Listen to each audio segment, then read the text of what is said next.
Jan, er is altijd een moment dat het jaar weer opnieuw begint. En volgens mij moet het bij jou gewoon lekker na een lange vakantie zijn. Dat je weer gewoon met een schone lei begint. Ja, dat is nu zo'n beetje. De eerste maanden van het jaar is vrij rustig. Dus dan kun je helemaal oplaaien. En ik ben nu met mijn zoon op vakantie geweest, wintersport. Ik ben met mijn vrouw ook nog een keer wintersporten geweest. En de beweging zit er helemaal weer in. En ik heb genoten. Ik ben op dit moment, het lijkt wel of je het weet, bezig met een nieuw album. Het gaat een Engelstalig album worden. Wellicht met een Frans uitstapje hier en daar. Omdat dat toch bij mij in het bloed bijna zit. Ik ga het doen met mijn dochter. Die gaat een aantal liedjes met me meedoen. Zelfs ook coupletten zingen.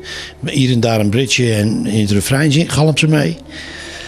Ik hoop dat dat allemaal erg mooi gaat worden. Ik ben nu afgelopen week in de studio geweest. Ik heb een liedje opgenomen waar ik een heel goed gevoel bij heb. En ik vergis me niet zo snel hoor. Dus er staat wat aan te komen. Je zegt zelf wel dicht bij de mensen, of tenminste wat dichter wat de mensen van je verwachten. Die hebben toch een bepaald beeld.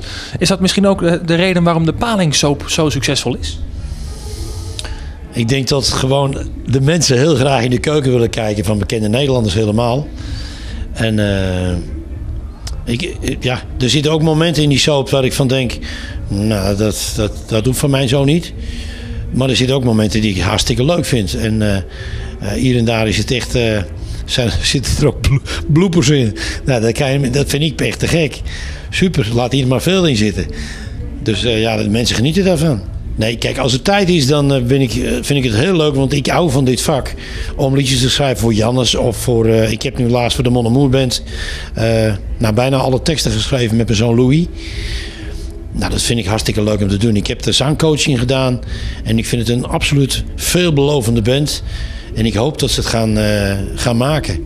Ik heb er vertrouwen in. Doet het je het heel stiekem toch een beetje denken aan BZN van vroeger? Nou, ik hoop dat het zo is. Ik hoop dat de mensen dat vinden. Ik vind het wel.